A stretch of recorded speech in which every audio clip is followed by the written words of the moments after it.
Hello friends, welcome back to our UPSC NCERT foundation series. तो कैसा लगा आपको सेकंड चैप्टर? क्या आप लोग अच्छे से समझ पा रहे हो? क्लास 11 की जो हमने एनसीईआरटी स्टार्ट की है, constitution at work for UPSC और अदर बोर्ड्स भी अगर इसको देखना चाहे तो देख सकते हैं, क्योंकि मैं यूपीएससी लेवल तक का ही कराऊंगी। हर एक वर्ड्स आप लोग को अच्छे से समझ भी आएगा, कोई प्रॉब्लम नहीं आएगी। इस बात की तो मैं आप लोग को गारंटी दे भी रही हूँ। और आप लोग कमेंट सेक्शन में ज़रूर बताइएगा कि आप लोगों को चीज़ें कैसी लग रही हैं। क्या आप लोगों को चैप्टर समझ आ रहा है? क्या आप लोग रीडिंग करने के बाद आपको लग रहा है कि हाँ हमने इसको अच्छे से पढ़ा है, देन उसके बाद आप लोग एनसीईआरटी रीडिंग्स कर रहे हैं? तो आज हम लोग न्यू चैप्टर के साथ, न्यू एनर्जी के साथ यहाँ पर आए हैं।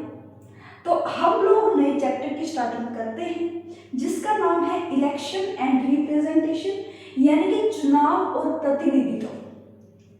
चुनाव और प्रतिनिधित्व।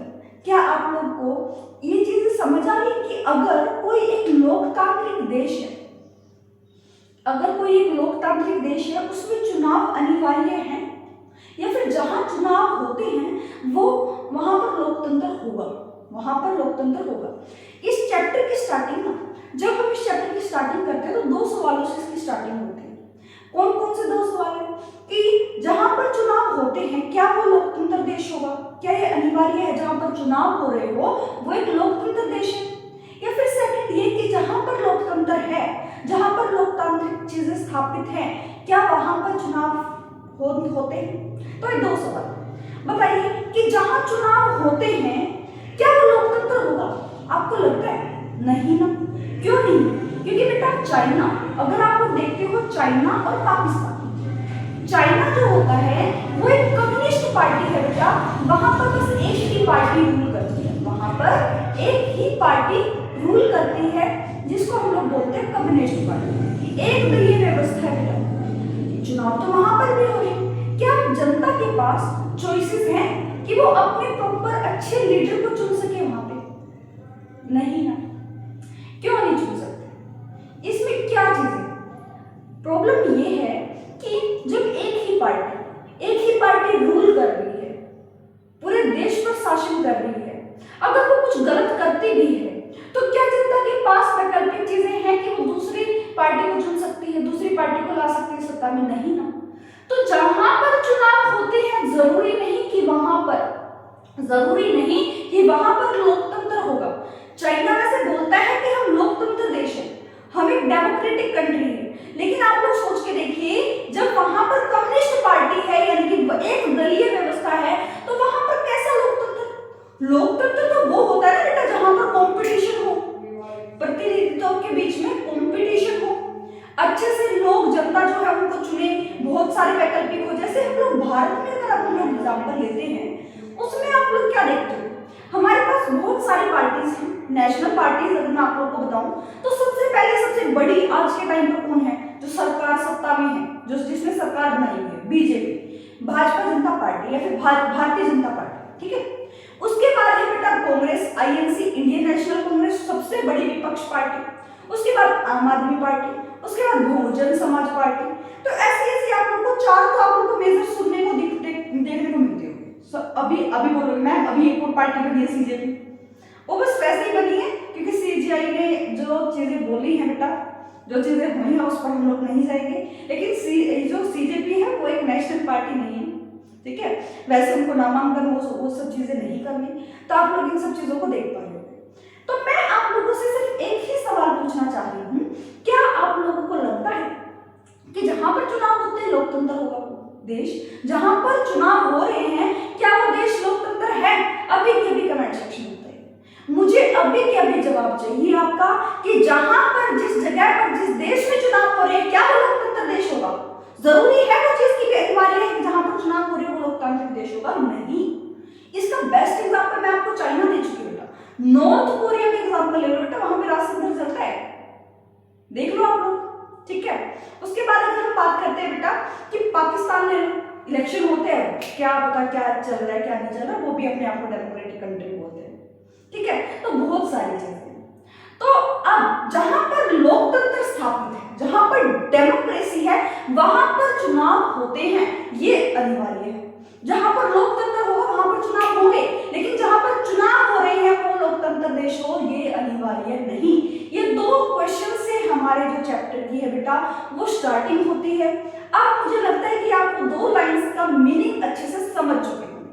हमारे लोकतंत्र देश है, हमारे पास इतनी सारी पार्टीज हैं, इतने सारे वैकल्पिक हैं, हम लोग किसी भी पार्टी को चुन के सरकार में बैठा सकते हैं, सत्ता में बैठा सकते हैं। तो वही तो हुआ ना एक लोकतंत्र देश जिसमें हमारी मर्जी चलेगी, हमारी इच्छा है, हमारी चॉइसेस है।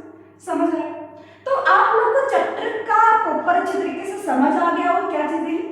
अगर मैं आपसे बोलूं कि चुनाव क्या होते हैं, इलेक्शन क्या होते हैं, अगर मैं आपसे डेफिनेशन पूछूं कि चुनाव क्या होते हैं बेटा, इलेक्शन क्या होते हैं, जब हम अपनी सरकार में बैठाने के लिए किसी सदस्य को चुनते हैं, किसी प्रतिनिधि को चुनते हैं, जब प्रजा किसी प्रतिनिधि को चुनती है अपने लिए, उसी को बोलते हैं बेटा चुनाव। उसी को क्या बोलते हैं? चुनाव यानी कि इलेक्शन। चुनाव यानी कि इलेक्शन। और रिप्रेजेंटेशन क्या होता है? प्रतिनिधित्व। रिप्रेजेंटेशन क्या होता है? प्रतिनिधित्व। क्या आप लोग को इतनी बातें समझ आई? तो आप लोग कुछ चीजें समझ गए। अगर आपको समझ आई है तो बिल्कुल आप लोग कमेंट सेक्शन में बताइए यस मैम अभी तक हमें समझ चीजें आ चुकी, कोई प्रॉब्लम नहीं, समझ आया। अब हम बात करते हैं बेटा जी, यहाँ पर जो मैंने आपको पॉइंट्स लिखे हुए हैं बेटा, इन पॉइंट्स के बाद आपका चैप्टर समाप्त। ये ओवरव्यू है बेटा आपके चैप्टर का। सबसे पहले हम लोग पढ़ते हैं बेटा चुनाव और लोकतंत्र, जो मैंने आपसे दो सवाल पूछे। जहां पर चुनाव हो रहे हैं क्या वो लोकतंत्र देश होगा? क्या ये अनिवार्य है? नहीं। तो इसका आंसर क्या होगा बेटा? नो। या आप लोग अपने सोच से बता दीजिए मैम क्या आंसर आएगा, आप लोग बता दीजिए कमेंट सेक्शन में दीजिए। क्या जहां पर लोकतंत्र है, जहां पर डेमोक्रेसी है, क्या वहां पर चुनाव होंगे? यस बिल्कुल होंगे, जरूरी है ये चीज। तो आप लोग को इस पार्ट का मतलब समझ आया। लोकतंत्र क्या होता है? लोकतंत्र क्या होता है बेटा? जो गवर्नमेंट होती है, जो सरकार होती है, वो लोगों के द्वारा बनी होती है, लोगों के लिए बनी होती है। समझ रहे हो? To the people, for the people, by the people. समझ आ रही है ये चीज आप लोगों के लिए? समझ आनी चाहिए बेटा डेमोक्रेसी होता है क्या। मैं 10th तक भी क्लास में आप लोगों को डेमोक्रेसी बहुत बार बता चुकी हूं। डेमोक्रेसी लोकतंत्र होता है जहां पर जनता का राज होता है बेटा, प्रजातंत्र होता है, ठीक है। लोकतंत्र प्रजातंत्र यानी कि प्रजा की चलेगी। अगर वो चाहे तो किसी को भी सत्ता से उतार सकती है, अगर वो चाहे तो किसी को भी सत्ता पे बिठा सकती है। इसका सबसे बेस्ट एग्जांपल मैं आपको दूं, अभी फिलहाल में इंडिया में बता देती हूँ कि जेनजीज प्रोटेस्ट हुए बेटा जी, जेनजीज प्रोटेस्ट हुए और उन्होंने क्या किया, इतना दबाव सरकार पर डाला। सीजेपी प्रोटेस्ट जब हुए बेटा, जेनजीज भी थे वहां पर, बहुत ज्यादा जेनजीज ने इतना दबाव डाला कि हमारे जो शिक्षा मंत्री थे, पूर्व शिक्षा मंत्री हो गए बेटा अभी तो, कि भी जो हमारे देश के शिक्षा मंत्री थे उन्होंने इस्तीफा देना पड़ गया। देखो जनता की पावर। यहाँ पर आपको डेमोक्रेसी का सही मतलब समझ आया होगा। समझ आया या नहीं आया कमेंट सेक्शन में बताएं। इससे बेस्ट एग्जांपल नहीं हो सकता जो अभी करंट में चल रहा है। क्लियर हो? उसके बाद हम लोग बात करते हैं भारत में चुनाव व्यवस्था। उसके बाद बात करते हैं भारत में चुनाव व्यवस्था कैसे। मैम हमने तो यही सुना है जिसकी ज्यादा वोट होती है ना, जिसको ज्यादा मत मिलते हैं वही तो सबसे ज्यादा वही तो जीतेगा बेटा, वही तो जीतेगा। भारत में जो चुनाव व्यवस्था है बेटा, किस प्रोसेस को अपनाया गया, किस सिस्टम को अपनाया गया, वो है एफपीटीपी। क्या है? एफपीटीपी। इसका मीनिंग क्या है, इसकी फुल फॉर्म क्या है, ये आप लोग कमेंट सेक्शन में बताइए। अभी मैं 1 मिनट के लिए पॉज दे रही हूँ बेटा जी, पॉज लीजिए, वीडियो को पॉज करिए और एफपीटीपी की फुल फॉर्म लिखिए फटाफट फटाफट। 1 सेकंड है आपके पास, फटाफट फटाफट एफपीटीपी की फुल फॉर्म लिखिए जल्दी। 1 मिनट नहीं लगानी बेटा, एफपीटीपी की फुल फॉर्म लिखनी है आप लोगों को, सभी को लिख ली। करें बेटा स्टार्टिंग। एफपीटीपी की फुल फॉर्म लिख चुके हो? चलो फिर आगे बढ़ते हैं। अगर आप लोग लिख चुके हो तो हम लोग बढ़ते हैं बेटा अब, ठीक है। अब हम लोग देखते हैं बेटा, अगर आप लोग लिख चुके हो तो मैं आपको आंसर भी बता देती हूँ या नहीं बता दूँ, लास्ट में बताएंगे, कमेंट सेक्शन में लिख देंगे, ठीक है। अगर मैं आपसे बात करूं बेटा भारत की चुनाव व्यवस्था कैसी है, तो पहले तो हम लोग देख लेते हैं कि चुनाव की जो प्रक्रिया होती है वो क्या होती है। चुनाव की प्रक्रिया क्या होती है? आप लोगों ने डेलिमिटेशन कमीशन का नाम सुना है? आप लोगों ने कभी डेलिमिटेशन कमीशन का नाम सुना है? प्री-सिविल आयोग। क्या सुना होगा? प्री-सिविल आयोग। तो सबसे पहले जो बोला है वो लिखवा लिखवा देती हूँ बेटा, नोट्स तो अभी बनेगा जब आपको लिखवा दो सारी चीजें। लो यहाँ पर आपका ओवरव्यू रहेगा और यहाँ पर हम लोग बेटा लिखते रहेंगे, आपको लिखवाते रहूंगी और फिर देन उसके इरेज कर देंगे, ठीक है। अगर मैं बात करती हूँ बेटा चुनाव की, हमने चुनाव क्या देखा बेटा? चुनाव क्या होता है? जब जनता या प्रजा, जनता प्रजा एक ही बात है बेटा, जनता प्रजा अपने प्रतिनिधि को चुनती है, अपने प्रतिनिधि को चुनती है,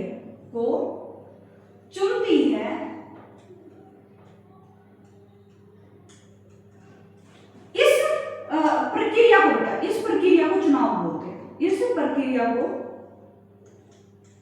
प्रक्रिया को चुनाव कहा जाता है, इस प्रक्रिया को चुनाव कहा जाता है। इतनी बात समझ आई या नहीं आई पहले तो ये बताइए। क्या चुनाव की डेफिनेशन आपको समझ आई? इलेक्शन की आपको डेफिनेशन समझ आई?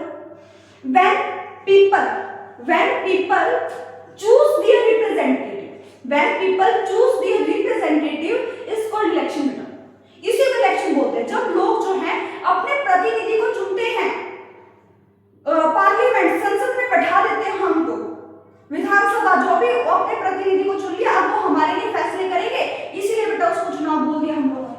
जब जनता या प्रजा अपने प्रतिनिधि को चुनती है, इस प्रक्रिया को चुनाव कहा जाता है। जब जनता या प्रजा अपने प्रतिनिधि को चुनती है तो इस प्रक्रिया को चुनाव कहा जाता है। क्या बात समझ आई? साइड हो जा रही। अगर आप लोग लिखना चाहते हैं बेटा डेफिनेशन को तो लिख लीजिए, फटाफट लिख लीजिए, फटाफट लिख लीजिए बेटा। अब उसके बाद आता है बेटा एक, आप लोगों को दूसरी चीज मैं आप लोगों को बताती हूँ बेटा, आप लोगों ने एक वर्ड सुना होगा अप्रत्यक्ष चुनाव। अप्रत्यक्ष चुनाव क्या होता है? Indirect election. इनडायरेक्ट इलेक्शन क्या होता है? डायरेक्ट इलेक्शन और इनडायरेक्ट इलेक्शन। जब प्रतिनिधि हमारे देश के ऊपर बेटा शासन करते हैं, जनता ने प्रतिनिधियों को चुना और वो प्रतिनिधि हमारे देश के ऊपर शासन कर रहे हैं बेटा, उसी को बोलते हैं अप्रत्यक्ष चुनाव। क्या बोलते हैं? अप्रत्यक्ष चुनाव में बेटा अप्रत्यक्ष लोकतंत्र। हाँ जी, अप्रत्यक्ष लोकतंत्र। अप्रत्यक्ष लोकतंत्र।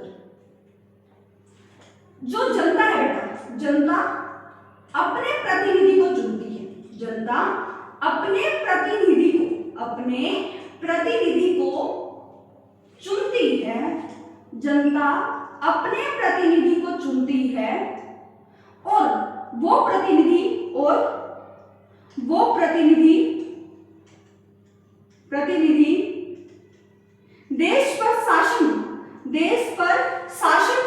देश पर शासन करे, लोगों के लिए रूल बनाए, उसी को बोलते हैं बेटा, वो प्रतिनिधि देश पर शासन करे, उसी को बोला जाता है बेटा अप्रत्यक्ष लोकतंत्र। क्या बोला जाता है? अप्रत्यक्ष लोकतंत्र। क्या आप लोग को दोनों डेफिनेशन समझ आई? चुनाव क्या होता है, इलेक्शन क्या होते हैं? कि जब जनता या प्रजा अपने प्रतिनिधि को चुनती है, इस प्रक्रिया को चुनाव बोलते हैं। और जिन प्रतिनिधि को चुना गया वो जब हमारे देश पर शासन करते हैं, हमारे देश के लिए नियम बनाते हैं, कानून बनाते हैं, रूल्स बनाते हैं, तो उसको बोलते हैं बेटा अप्रत्यक्ष लोकतंत्र। क्या बोलते हैं? अप्रत्यक्ष लोकतंत्र। समझ आया? अब पहले हम लोग देखते हैं बेटा चुनाव की प्रक्रिया क्या होती है। सबसे पहले हम लोग देख चुके बेटा कि चुनाव और लोकतंत्र क्या होता है। वो दो क्वेश्चंस आप लोग को समझ आए होंगे जो मैंने आप लोग को बताए।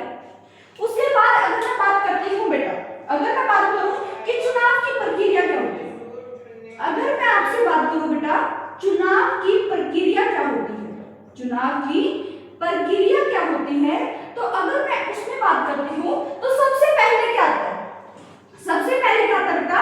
परिसीमित जो आयोग है बेटा, परिसीमित जो आयोग है बेटा, वो क्या करता है? निर्वाचन अक्षेत्र को बांटता है, निर्वाचन अक्षेत्र को बांटता है, निर्वाचन अक्षेत्र को बांटता है। किसके बेसिस पर बांटता है बेटा? निर्वाचन अक्षेत्र को बांटता है बेटा पॉपुलेशन के बेसिस पर। किसके बेसिस पर? पॉपुलेशन के बेसिस पर बेटा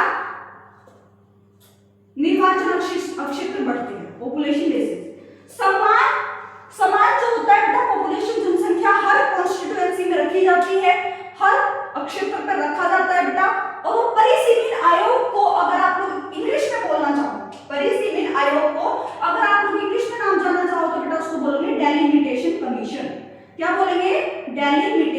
कमीशन, उसको बोलते हैं बेटा परिसीमन आयोग। क्या इतनी बात समझ आई? परिसीमन आयोग जो है निर्धारित करता है बेटा कि निर्वाचित क्षेत्र में समान जनसंख्या, निर्वाचित क्षेत्र में समान जनसंख्या हो। तो इसी को बेटा ये फर्स्ट प्रक्रिया होती है कि कॉन्स्टिट्यूएंसी एरिया को बांट देते हैं। क्या करते हैं? डेलिमिटेशन कमीशन क्या काम करता है? कॉन्स्टिट्यूएंसी एरिया को बांट देते हैं, कॉन्स्टिट्यूएंसी एरिया। समझ आया? उसके बाद सेकंड है बेटा डेलिमिटेशन कमीशन एक और काम करता है कि वो reserve constituency area, reserve constituency area को भी बांटता है बेटा, कॉन्स्टिट्यूएंसी एरिया को भी बांटता है। रिजर्व का मतलब क्या होता है बेटा? आरक्षित, आरक्षित जो सीटें होती है बेटा, आरक्षित, आरक्षित जो बेटा निर्वाचन क्षेत्र होते हैं उनको भी डेलिमिटेशन कमीशन बांटता है, ताकि जो बेटा एससी एसटी कास्ट के जो आप मान के चलो जो बेटा क्या होते हैं उनका कम अनुपात होता है, कम जनसंख्या होती है, उनके लिए भी सीट्स रिजर्व की गई है। लोकसभा में आप सभी को पता, पार्लियामेंट में, राज्यसभा में। वो क्यों की गई बेटा?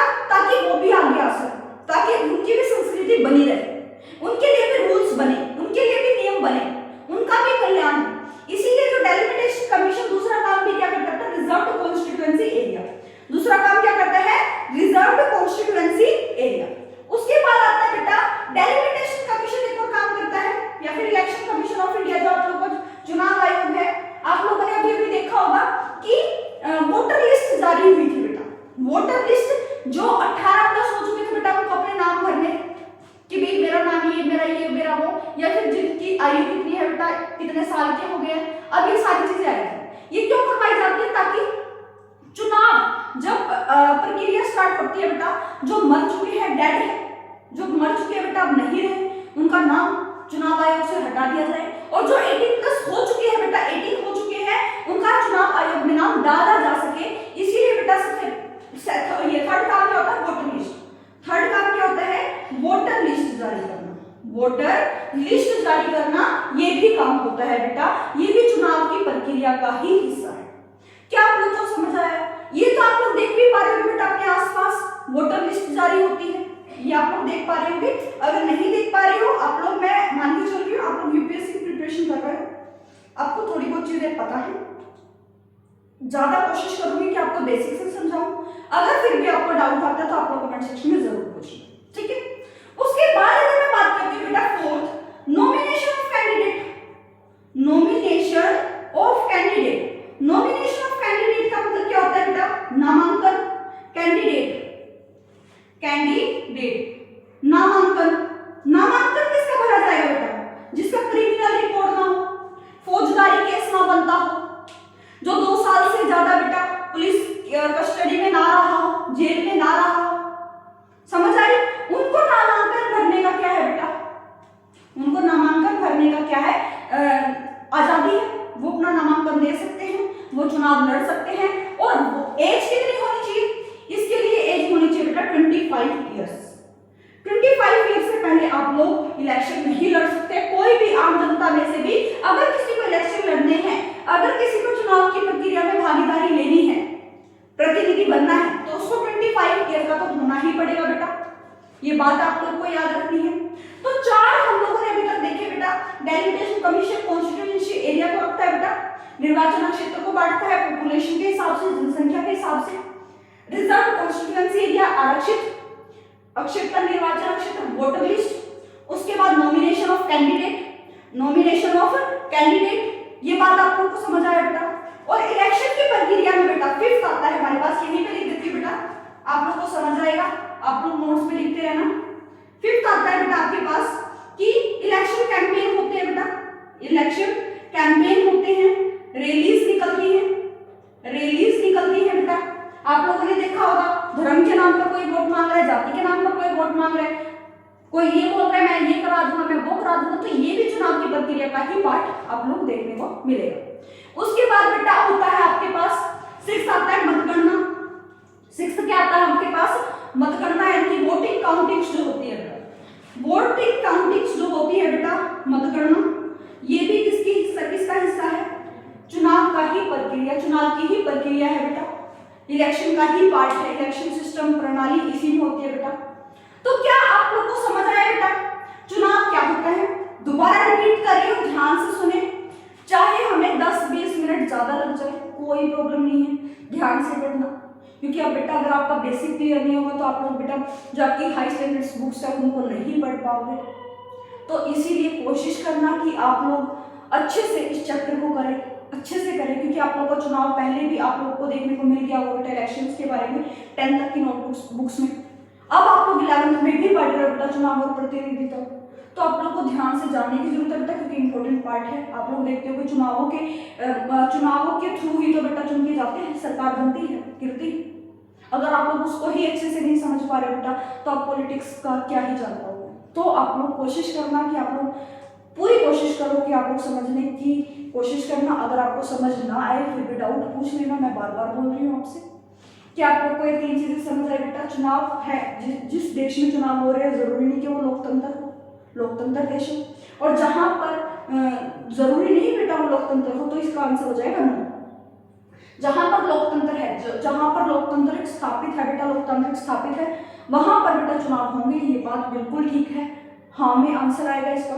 उसके बाद हम लोगों ने देखा बेटा भारत में चुनाव व्यवस्था जो है कैसी है। भारत में चुनाव व्यवस्था होती है बेटा, इलेक्शन प्रक्रिया क्या होती है ये मैंने आप लोग को बताया।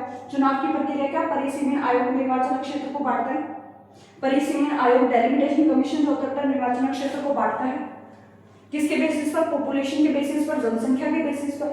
उसके बाद सेकंड रिजर्व कॉन्स्टिट्यूएंसी एरिया, आरक्षित निर्वाचन क्षेत्र रखता है बेटा, वोटर लिस्ट जारी करता है जिसमें 18+ जो भी उनका नाम ऐड करता है, जो डेथ मर चुकी है बेटा उनका नाम हटाता है।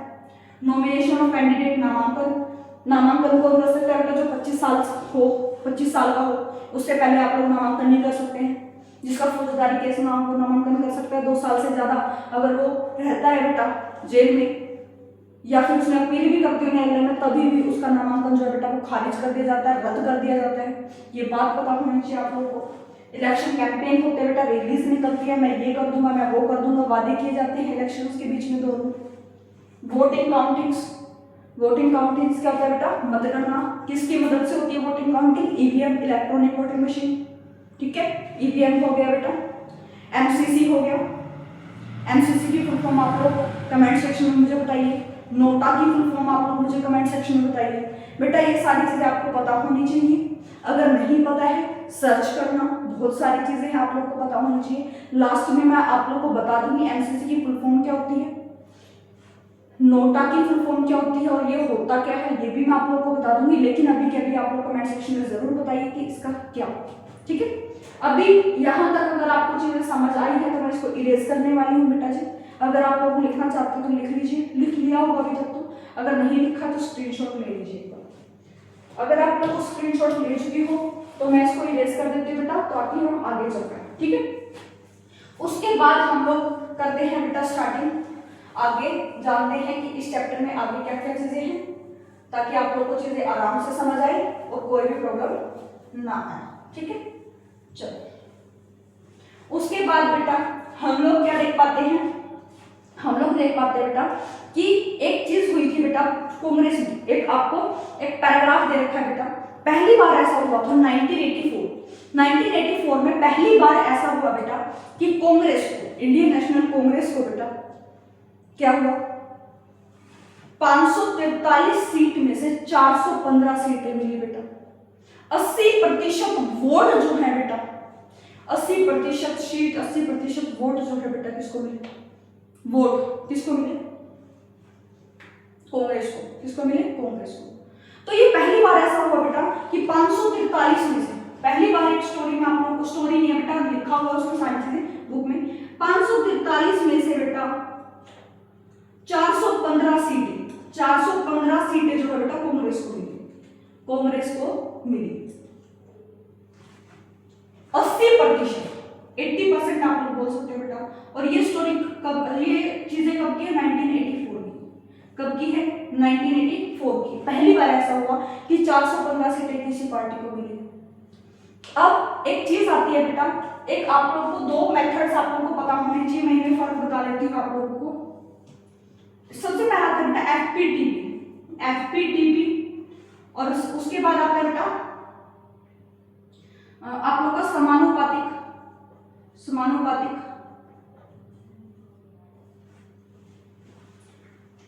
समानुपातिक बेटा जो आप लोग के इलेक्शंस होते हैं उसमें क्या क्या प्रक्रिया होती है मैं आप लोग को बता देती हूँ। हाँ जी, उसमें आप लोग को देखने को मिलता है बेटा एफपीटीपी क्या होता है, सर्वाधिक वोट से जीत प्रणाली, सर्वाधिक वोट से जीत प्रणाली। इसका मतलब क्या होता है बेटा, इसका मतलब होता है बेटा कि जिसको सबसे ज्यादा वोट मिलेंगे वही जीत जाएगा, जिसको सबसे ज्यादा वोट मिलेंगी वही जीत जाएगा बेटा। जितनी वोट होंगी जरूरी नहीं कि उतनी ही सीट हो, जितनी वोट होंगी जरूरी नहीं कि वो उतनी ही सीट हो बेटा। और यहां पर क्या होगा, जितनी वोट परसेंटेज है उतनी ही सीट परसेंटेज होगी। ये बात आप लोगों को याद रखनी है बेटा।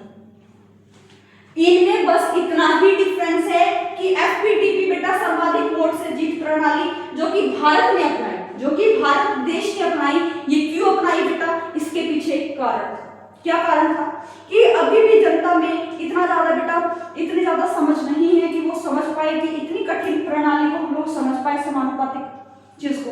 इसीलिए हमने अपनाया बेटा सर्वाधिक वोट से जीत प्रणाली, जिसमें सिंपल था, जिसमें क्या था, सिंपल चीजें हैं। वो क्या सिंपल था बेटा कि जिसकी सबसे ज्यादा वोट होगी, जिसको सबसे ज्यादा वोट मिलेगी, जिसको सबसे ज्यादा मत मिलेंगे बेटा वही जीत जाएगा, वही जीत जाएगा, वही सरकार बनाएगा, वही प्रतिनिधि। सिंपली आप लोग समझ लो बेटा, जिस प्रतिनिधि के ज्यादा वोट वो जीत गया, जिस प्रतिनिधि के ज्यादा वोट वो जीत गया। 500 मान के चलो किसी के 40 वोट है, किसी के 39 वोट है, तो कौन जीतेगा, 40 वोट वाला जीत जाएगा। भारत देश में ऐसी चीजें हैं। सर्वाधिक वोट प्रणाली से बेटा आप लोग पीएम के इलेक्शन देखते हो बेटा, पीएम, सीएम, पंचायत में बेटा सरपंच, म्यूनिसिपैलिटी में मेयर, ये सब के जो आप लोग इलेक्शन देखते हो बेटा वो एफपीटीपी से देखते हो बेटा, सर्वाधिक वोट प्रणाली से देखते हो। और भारत में ही 4 ऐसी चीजें हैं जैसे कि प्रेसिडेंट,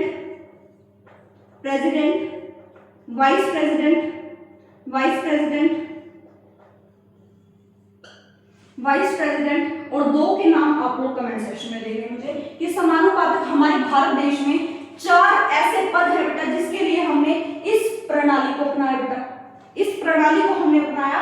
इसके लिए बेटा 4 पद है, प्रेसिडेंट, वाइस प्रेसिडेंट मैं आप लोग को बता चुकी हूं। 2 आप लोग आंसर देंगे कमेंट सेक्शन में बेटा, क्योंकि ये बहुत ज्यादा मुश्किल है कि जिसको जितनी ज्यादा वोट मिले, जितनी ज्यादा वोट परसेंटेज हो उतनी ही सीट परसेंटेज हो, ये लोग समझ नहीं पाते अच्छी तरीके से।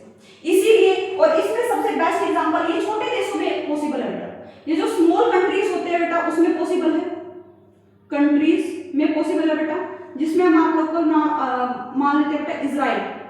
आप लोग कमेंट सेक्शन में बताइए कि इजराइल है या फिर आयरलैंड है या फिर आयरलैंड है, ये आप लोग मुझे कमेंट सेक्शन में बताइए। इजराइल आएगा या आयरलैंड आएगा, ये आप लोग को बताना है कि इजराइल आएगा या आयरलैंड आएगा समानुपातिक जो आप लोग की चुनाव प्रणाली है उसमें। समझ आ गया आप लोग को, 2 चीजें समझ आ जानी चाहिए बेटा, सर्वाधिक वोट से जीत प्रणाली और समानुपातिक प्रतिनिधित्व। इसमें आप लोगों को कमेंट सेक्शन कमेंट में बताना है कि ऐसे 2 पद कौन कौन से और हैं जो देश में समानुपातिक प्रणाली से होते हैं बेटा, समानुपातिक प्रतिनिधित्व से होते हैं, ये आप लोग मुझे कमेंट सेक्शन में बताएंगे। क्या आप लोग को ये 4 चीजें समझ आई? क्या आप लोगों को बेटा ये 4 चीजें समझ आ चुकी हैं? चुनाव और लोकतंत्र, भारत में चुनाव व्यवस्था क्या है, कितने सिस्टम से कितनी प्रक्रिया है बेटा, कितना किस चीज से सर्वाधिक वोट प्रणाली अपनाएगी भारत में समानुपातिक प्रतिनिधित्व बता चुकी हूं मैं। इजराइल में हो गया, आयरलैंड में, आप लोग कमेंट सेक्शन में बताइए कि भाई समानुपातिक कौन से स्मॉल कंट्रीज में आप लोग को देखने को मिलता है। हमारे देश में भी बेटा इसका यूज किया गया है, लेकिन 4 पदों के लिए, प्रेसिडेंट, वाइस प्रेसिडेंट 2 और कौन से है वो आप लोग कमेंट सेक्शन में बताइए मुझे। क्लियर हो गया अच्छे से? अब हम बात करते हैं बेटा स्वतंत्र और निष्पक्ष चुनाव की। किसकी बात करते हैं? स्वतंत्र और निष्पक्ष चुनाव की। कैसे बात कर सकते हैं? अभी मैं इसको इरेज कर रही हूँ बेटा, एक बार साइड हो जा रही हूँ, अगर आप लोग कमेंट्स ये करना चाहते हो बेटा तो लिख लेना, ठीक है। अब हम बात करते हैं, अब हम बात करेंगे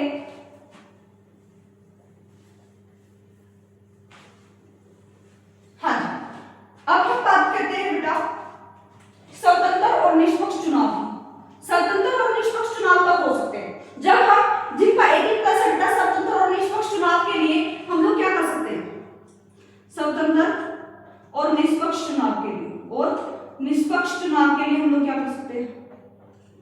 आप लोग कमेंट सेक्शन में बताइए।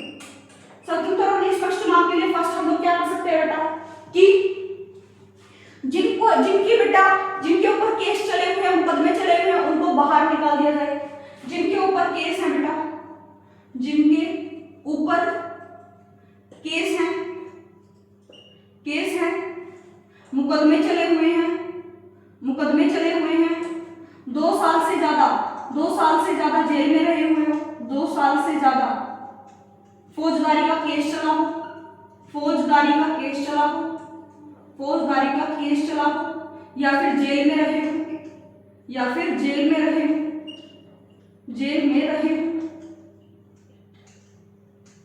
उनको बेटा बाहर निकाल दिया जाए, नामांकन से बाहर कर दिया जाए। इसी तरह बेटा स्वतंत्र और निष्पक्ष चुनाव हो सकते हैं। उसके अलावा election commission of India ECI चुनाव आयोग को स्वतंत्र कर दिया जाए, कि भी आपको करना है जो करना है आप लोग बिना किसी भेदभाव के इसको करिए, ठीक है। इलेक्शन कमीशन ऑफ इंडिया पर जैसे बेटा जुडिशरी न्यायपालिका को स्वतंत्र कर दिया गया, इसी तरह बेटा हमारे लिए ECI चुनाव के टाइम पर बेटा चुनाव आयोग को क्या कर दिया जाता है, स्वतंत्र कर दिया जाता है कि वो कुछ भी करे। तब बेटा सरकार के हाथों में पुलिस नहीं होती, वो किसके अंडर काम करेंगे, चुनाव आयोग के अंडर में काम करेंगे स्वतंत्र और निष्पक्ष चुनाव के लिए। तीसरा बेटा MCC को हमने अपनाया, उसके बाद बेटा हमने EVM को अपनाया, हमने नोटा को अपनाया। ये तीनों चीजें क्या हैं आप लोग कमेंट सेक्शन में बताइए कि MCC क्या होता है, EVM क्या होता है, नोटा क्या होता है। MCC आप लोग ही मुझे बताओ, इसका EVM बता देती हूँ बेटा, इलेक्ट्रॉनिक वोटिंग मशीन, यानी कि इलेक्ट्रॉनिक चीजों से बेटा हमारी क्या हो रही है बेटा, वोटिंग हो रही है, मतगणना हो रही है। उसके अलावा नोटा की अगर हम लोग बात करें बेटा, नन ऑफ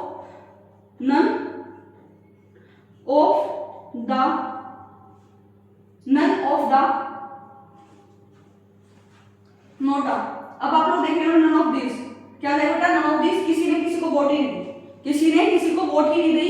ये एग्जांपल बेटा 2013, ये 2013 में बेटा सुप्रीम कोर्ट ने इसको निष्पक्ष कर दिया है। सुप्रीम कोर्ट ने बोल दिया अगर किसी को वोट नहीं देनी है तो वो नोटा पर दबा दीजिए हाथ, ताकि उसको पता चल जाए कि वो किसी को वोट देना नहीं चाहते। इसी तरह बेटा स्वतंत्र और निष्पक्ष चुनाव हो सकते हैं। अगर मैं बात करूं बेटा फोर्थ, यूनिवर्सल एडल्ट फ्रेंचाइज,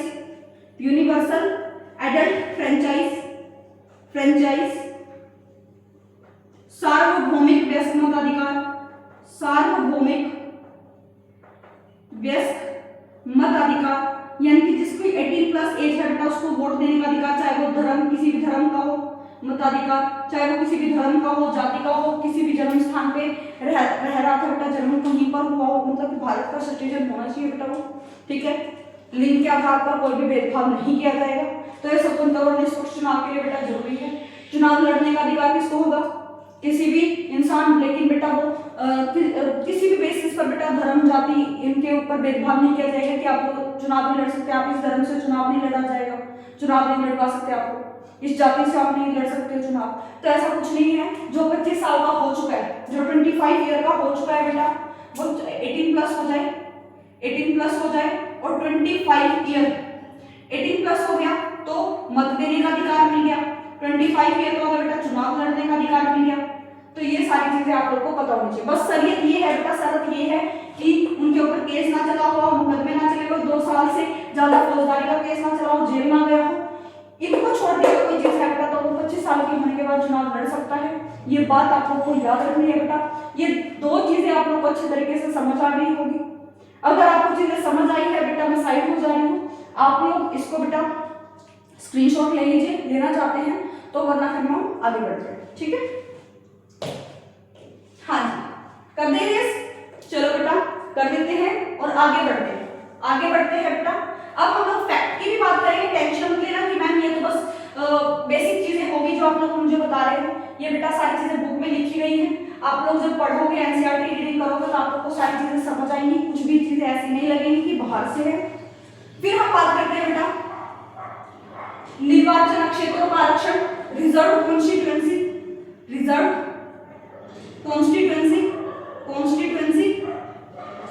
निर्वाचन आरक्षण, निर्वाचन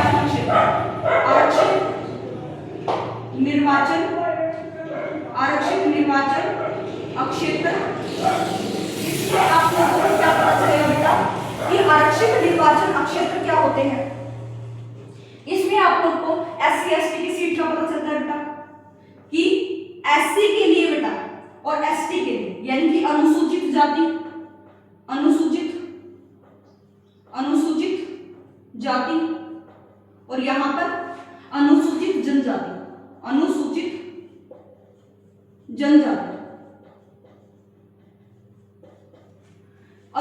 जाति के लिए बेटा कितनी सीट है? 84 सीट है।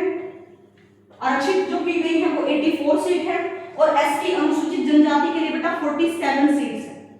इन सीट्स को आरक्षित कर दिया गया, ताकि जो बेटा माइनॉरिटीज हैं, जो अल्पसंख्यक है, उनको भी बेटा मत देने का तो अधिकार है, लेकिन मान के चलिए कि भी बहुसंख्यक मेजोरिटी का ही राज रहेगा, क्योंकि बेटा हमने किस प्रणाली को अपनाया? सर्वाधिक वोट प्रणाली को अपनाया। जिसकी ज्यादा जनसंख्या होगी वो जीत जाएगा बेटा। लेकिन जो अल्पसंख्यक है बेटा, जो आरक्षित निर्वाचित क्षेत्र है बेटा, उसको इसीलिए किया गया ताकि जो बेटा माइनॉरिटीज है उनको भी मौका मिले आगे आने का, अपने लिए कुछ काम करने का, लोगों के लिए कुछ काम करने का। समझ आई चीजें? इसका सबसे best example doctor B R Ambedkar बेटा SC ST से बिलोंग करते थे ना बेटा, वो भी। समझ आई चीजें? इसीलिए उन्होंने ये सारी चीजें करवाई ताकि वो लोग भी इस चीज में हिस्सा ले सके, जो अपने लिए कुछ करना चाहते हैं, अपने देश के लिए कुछ करना चाहते हैं, अपने देश की जनता के लिए कुछ करना चाहते हैं, ताकि उनकी संस्कृति बनी रहे, उनकी कल्चर बना रहे बेटा। अच्छे तरीके से आप लोग समझ चुके होंगे। इसलिए बेटा रिजर्व कॉन्स्टिट्यूएंसी आरक्षित निर्वाचित क्षेत्र किया जाता है। क्या आप लोग को समझ आई चीजें? इसको इरेज कर रही बेटा, लिखना चाहते हो लिख लेना। ये जरूरी है कि अनुसूचित जनजाति की सीट कितनी है, जाति की सीट कितनी है, SC ST की सीट कितनी है, आप लोगों को पता होना चाहिए। अब इसको इरेज करते हैं। उसके बाद हम लोग बात करते हैं बेटा,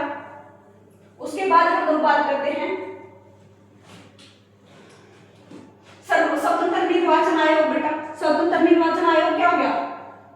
जो बेटा इंडिपेंडेंट है बेटा, इंडिपेंडेंट है कौन? निर्वाचन आयोग, इलेक्शन कमीशन ऑफ इंडिया। स्वतंत्र निर्वाचन आयोग का मतलब यही है बेटा कि वो निष्पक्ष चुनाव कराए, ट्रांसपेरेंट रहे, किसी के दबाव में आकर, किसी के फेवर में रिजल्ट ना दे, परिणाम ना दे, उनको फ्री कर दिया जाता है बेटा, सरकार के दबाव में वो काम नहीं करते। जब बेटा पुलिस जो कर्मचारी होते हैं जो सरकार के अंडर में काम करते हैं बेटा, जब चुनाव होते हैं तो वो सरकार के अंडर में काम नहीं करते, वो चुनाव आयोग के ऑर्डर मानते हैं बेटा, इलेक्शन कमीशन के ऑर्डर मानते हैं, ताकि निष्पक्ष चुनाव हो सके। जैसे जुडिशरी न्यायपालिका निष्पक्ष है बेटा, इंडिपेंडेंट है, इसी तरह बेटा हमने निर्वाचन आयोग को भी क्या कर दिया? इंडिपेंडेंट कर दिया। उसके बाद चुनाव सुधार के लिए हम लोग क्या कर सकते हैं बेटा? चुनाव सुधार के लिए हम लोगों ने क्या किया बेटा? सर्वाधिक वोट प्रणाली का इस्तेमाल किया बेटा। चुनाव सुधार के लिए हमने व्यस्त मताधिकार का अपना ये किया बेटा। उसके बाद जो जिनका बेटा केस चल रहे हैं, जिनके ऊपर गिरफ्तारी हो चुकी है बेटा, या फिर उन्होंने अपील भी डाली हुई है कोर्ट में, तब उनको खारिज कर दिया जाए। महिलाओं के लिए सीट आरक्षित की जाए, SC ST के लिए सीट आरक्षित की जाए। इसीलिए बेटा हम चुनाव सुधार की बात करते हैं। ये सुझाए गए बेटा है, ये नेताओं ने सुझाए हैं। लास्ट पैराग्राफ में आप लोग इन सब चीजों को देख पाओगे। समझ आई चीजें? यहाँ पर आपका चैप्टर हो जाता है फिनिश। लेकिन अब मैं आप लोग को कुछ चीजें बताना चाहती हूँ। चीजें क्या है बेटा? जब तक आप लोग UPSC में फैक्ट की बात नहीं करते हो, संविधान की बात नहीं करते हो, आर्टिकल्स की बात नहीं करते हो, तब तक वो क्वेश्चन ना ही तो पूरा होता, ना ही आपको अच्छे मार्क्स मिलते। तो जितने भी आप लोग को आर्टिकल्स बेटा, आर्टिकल 324 आप लोग को पढ़ना है बेटा। आर्टिकल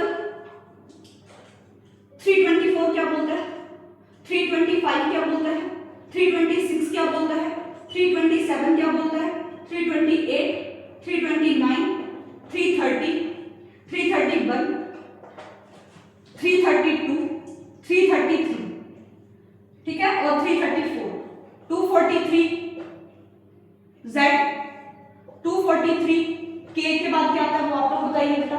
ये आर्टिकल्स आपको पढ़ने हैं। ये क्या करना है? इन आर्टिकल्स को अच्छे से पढ़ना है बेटा। ये इसी के अंडर आते हैं, इन्हीं से क्वेश्चन पूछे जाते हैं। बाप बोलो मैम आपने तो पूरा चैप्टर समझा दिया, तो यहीं से क्वेश्चन आते हैं। नहीं बेटा, UPSC एक बहुत ही कठिन पेपर है, कठिन एग्जाम है, ठीक है। उसमें आप लोग को बहुत सारी चीजें जानने की होती है। जब तक आप अपने संविधान को अच्छे से ना पढ़ लो, आर्टिकल्स को अच्छे से ना पढ़ लो, तब तक आपको मार्क्स नहीं मिलते। और प्रीलिम्स में तो आप लोगों को पता है MCQ बेस्ड है।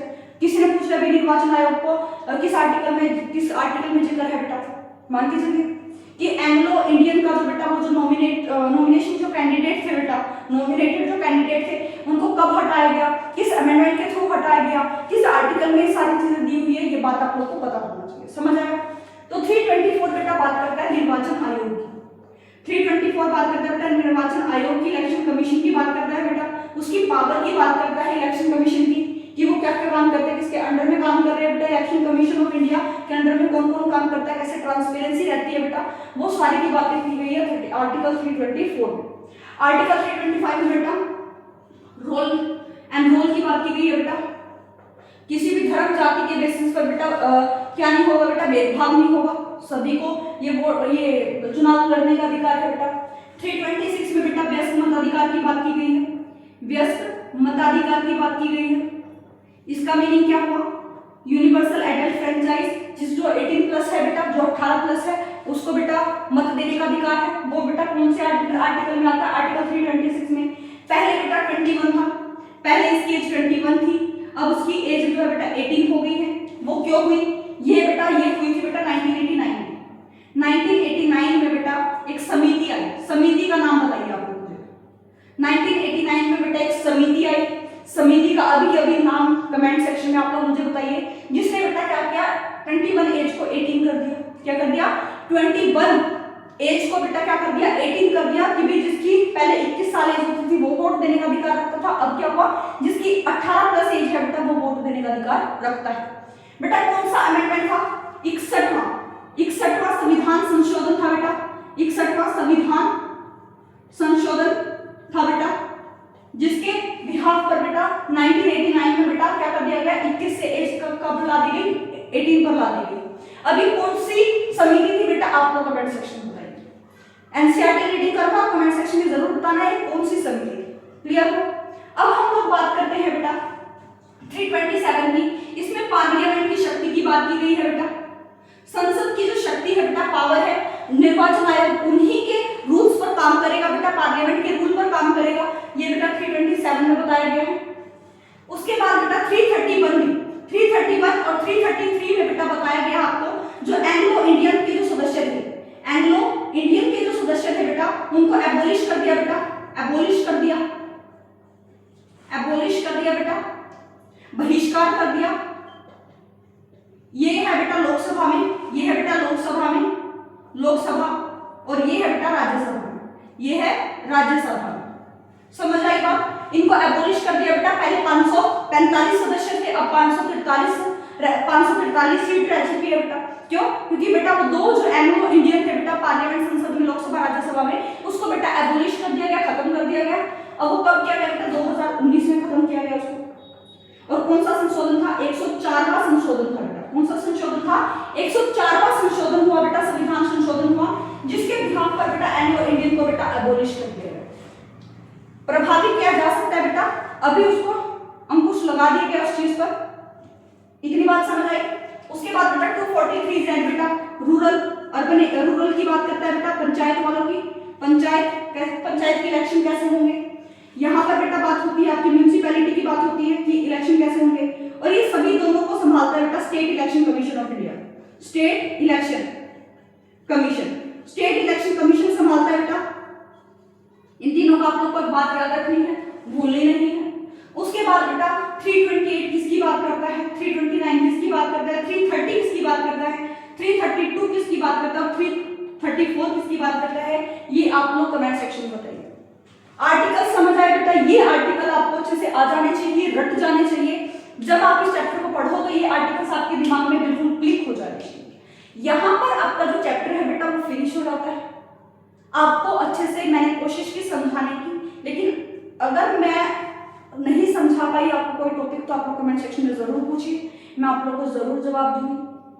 कमेंट सेक्शन में नहीं दूं तो फिर आप लोग को पक्का मैं आप लोग को बेटा नेक्स्ट जब लेक्चर में आऊंगी तो आप लोग के कमेंट्स रीड करके ही आऊंगी, ताकि मैं आप लोग को सारी चीजें समझा पाऊँ। समझ आए? अब मैं एक्सपेक्ट करती हूँ कि आप लोग को चीजें समझ आई होंगी। तब तक के लिए हम लोग आपका धन्यवाद करती हूँ कि आपने मेरा लेक्चर कंप्लीटली देखा।